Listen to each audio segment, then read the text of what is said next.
I never imagined my son-in-law would barge into my house and demand back all the fruits of my life's labor, as if I owed him a blank check to compensate for his failures. If you're watching Revenge Blueprint for the first time, hit subscribe now and turn on notifications. This channel shares raw, authentic stories from fathers who have faced disrespect, betrayal, and arrogance from their own families, and how they've fought back with silent justice.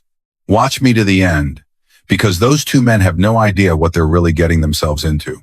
By 9 o'clock on Wednesday morning, the rain had turned into that heavy, freezing sleet that coats the telephone lines along Route 40. I didn't go to the shop.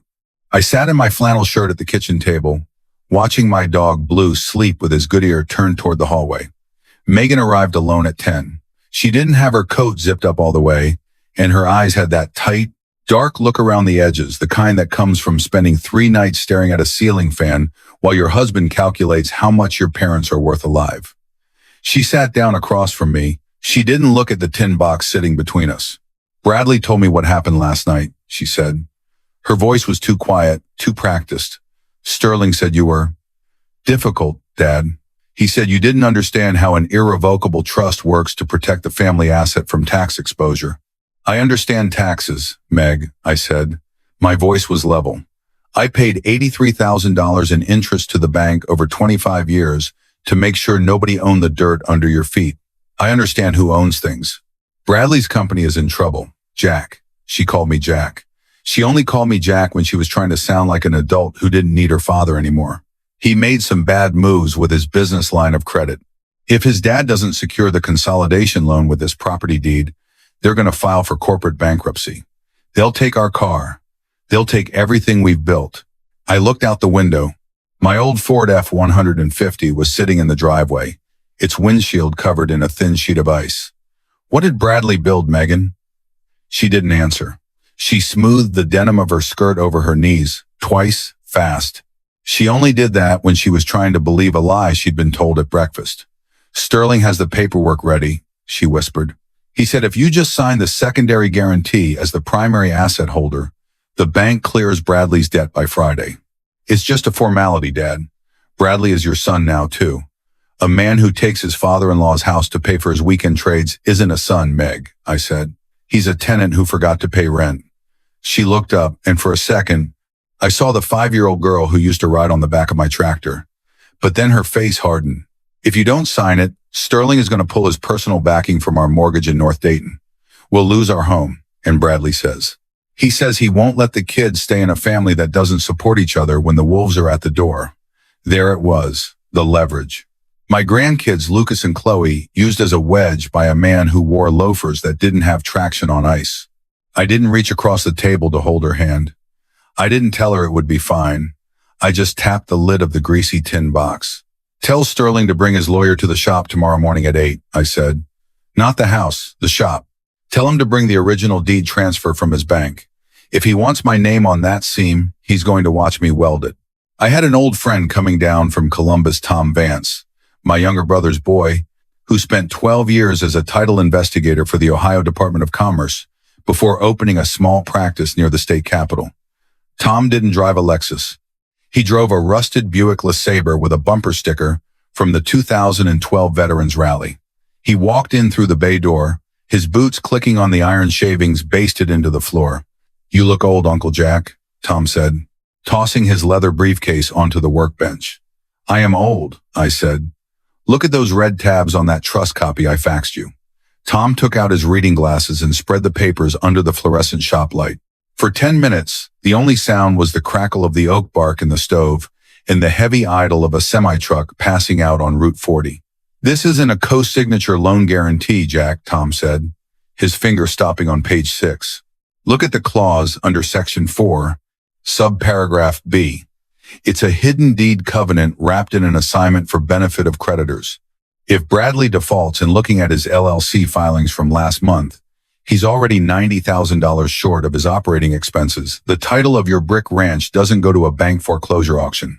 It transfers directly to an offshore holding company owned by Sterling Montgomery's brother-in-law in Delaware. I picked up a piece of iron slag from the bench and turned it over in my palm. So Sterling pays off his son's debt by taking my land without paying a dime in property transfer tax. And if you sign it, You waive your right to independent legal counsel under the Ohio Consumer Protection Exemption because it's filed as an intra-family gift trust, Tom said. He looked at me, his face grim. They didn't come to your house to ask for help, Jack. They came with an extraction tool. Fair enough, I said. At exactly 8 o'clock, the silver Lexus pulled up outside the bay door, its clean tires crunching over the gravel and slag. Sterling Montgomery got out first, wearing a long wool overcoat that cost more than my first 3 welding rigs combined. Bradley followed him, his hands shoved deep into his pockets, looking like a dog that had spent the morning getting whipped and was now expected to bark on command. They walked into the shop, Sterling looking around the grease-stained rafters with a look of polite disgust that he didn't quite hide fast enough.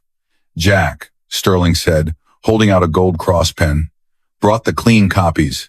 We have the notary public waiting at the diner down the road on Route 40. We can have this wrapped up before the banks close for the holiday weekend. I didn't take the pen. I pointed to the old iron stool near the barrel stove. Sit down, Sterling. We're a bit pressed for time. Jack, I said, sit down. My voice didn't rise, but 34 years of directing 4-man crews in a loud shop has a way of settling a room. Sterling sat. Bradley stayed near the door, his eyes darting toward Tom, who was still standing in the shadow of the crane hoist. Bradley, I called out. My son-in-law flinched. Tell your father how much you owe the parts supplier in Lebanon. Dad, we talked about this, Bradley stammered, looking at his father for permission to speak. It's just a temporary cash flow gap. It's $82,000 to Lebanon Supply and $31,000 on a personal line of credit at Fifth Third Bank, I said, opening my black ledger on the bench. I have the duplicate statements right here. Tom pulled your state business filings yesterday afternoon. Sterling's smile stayed on his face, but his jaw tightened until the skin around his ears went white. Jack, with all due respect, Bradley's corporate liabilities aren't the issue here. We're here to execute a family wealth management strategy that keeps the property intact. This property was intact before your grandfather left Kentucky, Sterling, I said, leaning my hips back against the heavy steel welding table. Now, let's talk about the piece of yellowed paper from 1992. Memory object appearance 3. Jack lifts the 1992 document and holds it directly between himself and Sterling Montgomery. I opened the document Tom had verified for me. In 1992, when the mill shut down, my wife's father, Old Man Miller, tried to save his lumber yard by doing exactly what you're doing right now. He put up an intra-family deed covenant to clear a debt with a private lender from Cincinnati. That lender was your father, Sterling, Old Man Montgomery. The shop went completely quiet. The freezing rain was hitting the tin roof like small gravel. My wife, Sarah, spent 7 years working 2 shifts at the community hospital to buy this 3-acre lot back from your family's estate after her dad went under, I said, my voice dropping an octave. I have every single money order receipt right here in this box, $214,000 over 84 months. Your father took her inheritance, and then he made her buy her own childhood dirt back by the square inch. Sterling stood up, his wool coat swinging open. That was 30 years ago, Jack. That's legal ancient history. It has nothing to do with this transaction. It has everything to do with it, I said, standing up straight. I am 4 inches shorter than Sterling, but my shoulders are twice as thick from pulling iron. You thought I didn't remember the name on the back of those money orders because I was just the handyman who married the nurse. You thought because I spent my days in a dark hood with a torch, I didn't see the pattern. I walked over to Bradley. He looked down at his boots, unable to look at my face. You told my daughter you'd take my grandkids away if I didn't hand over the deed to the woman who bought this dirt twice. I said to him, my voice cold as the concrete. Bradley didn't say a word. Tom, I called out without looking back. What happens if I file the formal affidavit of predatory asset disclosure with the State Commerce Board before noon today? Tom stepped out of the shadow, holding his phone.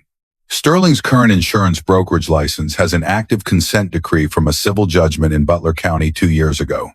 A secondary allegation of deceptive document presentation involving a senior citizen's primary residence triggers an automatic administrative suspension of his corporate bond. By Monday morning, his firm won't be allowed to underwrite a bicycle loan in the state of Ohio. Sterling Montgomery didn't smile anymore.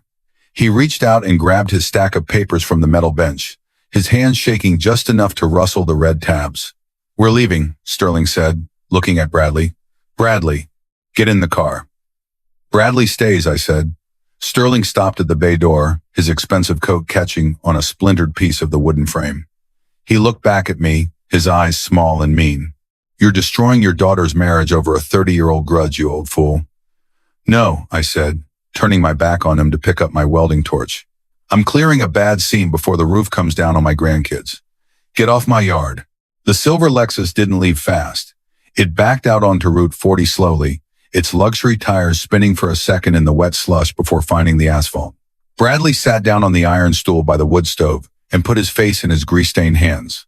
He stayed there for 3 hours while Tom and I went through his business account ledgers line by line. We didn't call the police, and we didn't file the administrative complaint with the state board. A man who has been used as a tool by his father doesn't need a judge to tell him he's small. He needs to look at the numbers until he understands the price of his own skin. By 2 o'clock that afternoon, Bradley signed a personal confession of judgment to Tom's firm, assigning his business equipment and his truck as collateral to clear his debts without involving my house or his father's money. Megan and Bradley separated 3 weeks after Thanksgiving. It wasn't a clean break. Those things never are in a small town like Dayton. There were some ugly phone calls from Sterling's wife, and a couple of Saturdays when Bradley didn't show up to pick up Lucas and Chloe for his weekend custody rotation because he was too busy working a straight-time shift at a warehouse near the airport. But my daughter is back in school now, finishing her degree in medical administration at the community college.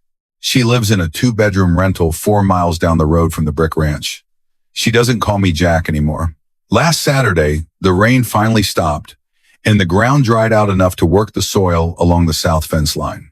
Sarah's old lavender bushes had grown leggy and gray over the winter, and they needed to be cut back before the first true heat of June came down. I was out there with my pruning shears, my back aching from the bending, when Megan walked through the wire gate carrying 2 cups of black coffee in heavy ceramic mugs with the handles chipped from years of use.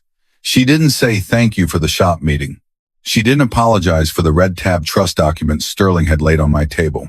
She just sat down on the bottom step of the back porch, right above the spot where her 5-year-old initials were still cut into the concrete foundation.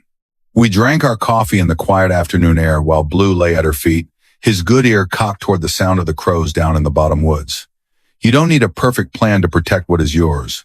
You just need to remember the name of the person who paid for the dirt under your boots and be willing to sit in the quiet until the glare stops and you can see the weld for what it really is.